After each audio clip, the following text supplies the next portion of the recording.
Bonjour les pirates et les licornes. Aujourd'hui, je vais vous lire une nouvelle histoire issue du livre Contes et légendes de Belgique de Xavier Deutsch aux éditions Ozu Belgique. Le cheval Bayard et les 4 fils d'Aymon. Jamais on ne vit plus beau cheval que Bayard. C'était un destrier fougueux, fier et fort, qui n'avait pas son égal dans tout le royaume de Charlemagne. Ce cheval magnifique avait été offert à Renaud, le plus vaillant des 4 fils du duc Aymon, un fidèle baron de Charlemagne, par l'enchanteur Maugis. Bien sûr, cet animal, il était magique. Un jour, un neveu de l'empereur insulta le chevalier Renaud, si bien que celui-ci, sous le coup de la colère, tua cet homme qu'il avait offensé. Comme on peut le deviner, Charlemagne entra dans une telle rage qu'il déclara la guerre au preux chevalier Renaud, ainsi qu'aux 3 autres fils du duc Aymon. Allard, Guichard et Richard. Les fils Aymon étaient courageux, bien sûr, mais ils ne pouvaient tout de même pas les affronter, à 4, toute l'armée de l'empereur. Ils prirent donc la fuite en chevauchant Bayard. Partout où ils allaient, Charlemagne les retrouvait. Les frères construisirent-ils la forteresse de Montfort pour s'y réfugier? L'empereur s'en emparait.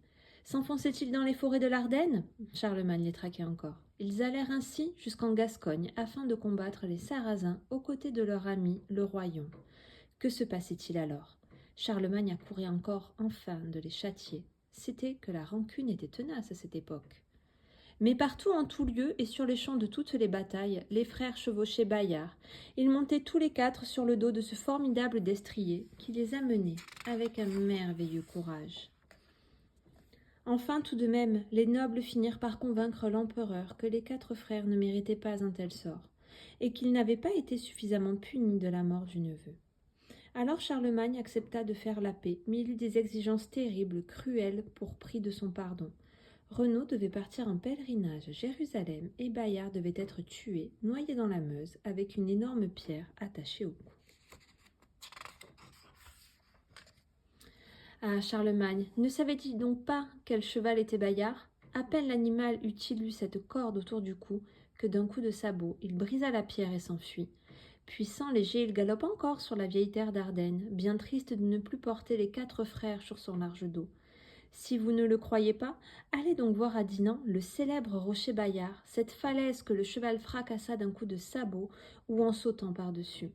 Ou à Ouéris, dans la rue des Trois Fontaines, où une large pierre porte encore les traces du passage de cet extraordinaire cheval. Hélas, Renaud ne connut pas la même fortune. Puisque Bayard ne le protégeait plus, il mourut sur la route de sa pénitence. Ses frères portèrent sa dépouille jusqu'au château de Trémoigne, mais l'oubli s'abattit sur ce lieu, et personne aujourd'hui ne sait encore où se trouve ce château, tombeau du plus vaillant des 4 frères Aymon.